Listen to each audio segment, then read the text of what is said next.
আমি আর তোমাদের দাদাভাই গিয়ে অনেক মজার রাঙাবালির শুটকি, একদম রাঙাবালি, অরিজিনাল রাঙাবালির শুটকি। এগুলো খেতে এত টেস্টি হয় শুটকিগুলা। এগুলা হলো ছুরি শুটকি, হ্যাঁ, এগুলার কেজি ছিল 1600 টাকা করে। ছুরি শুটকি সবচাইতে বড় সাইজের ছুরি শুটকি, হ্যাঁ। তারপর এগুলা হলো হাঙ্গর শুটকি, হাঙ্গর। এখানে এগুলা কত 1200 টাকা করে মনে হয়। এগুলা তোমরা ক্যামেরাতে বুঝতে পারছো না, এগুলার সাইজ কিন্তু অনেক বড়, হ্যাঁ। এটা কি ও বিশাল পোয়া শুটকি, হ্যাঁ।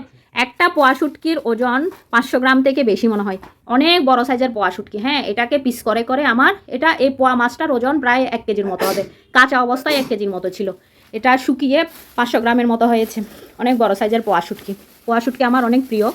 আর এগুলা হলো এই সরকটি বলে জানা, সরকটি। এগুলো হলো মানে সমুদ্রের মাছ, হ্যাঁ। সব সমুদ্রের মাছ দিয়ে তো শুটকি তৈরি করা হয়। এগুলো দুঃখিত, এগুলো হলো চরকটি শুটকি, হ্যাঁ। এগুলা কিন্তু অনেক টেস্টি হয়।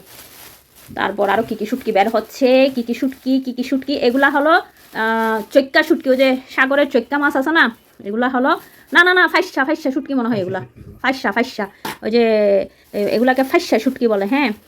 এগুলা ডিম দিয়ে বুনা করে খেতে অনেক টেস্টি হয়। আর এগুলাকে বলে যে বাঁশপাতা শুটকি। এই যে তোমাদের দাদাভাই হাতে নিয়েছে, আমি কাছ থেকে দেখাচ্ছি, দেখো একটু করে হাতের তালুতে। হ্যাঁ, এই শুটকিগুলার স্মেল এত ভালো।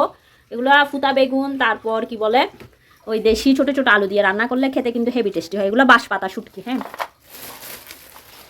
তারপর কি বের হচ্ছে জাদুর থলের থেকে, লইট্টা শুটকি। এই যে জাদুর থলের থেকে বের হচ্ছে লইট্টা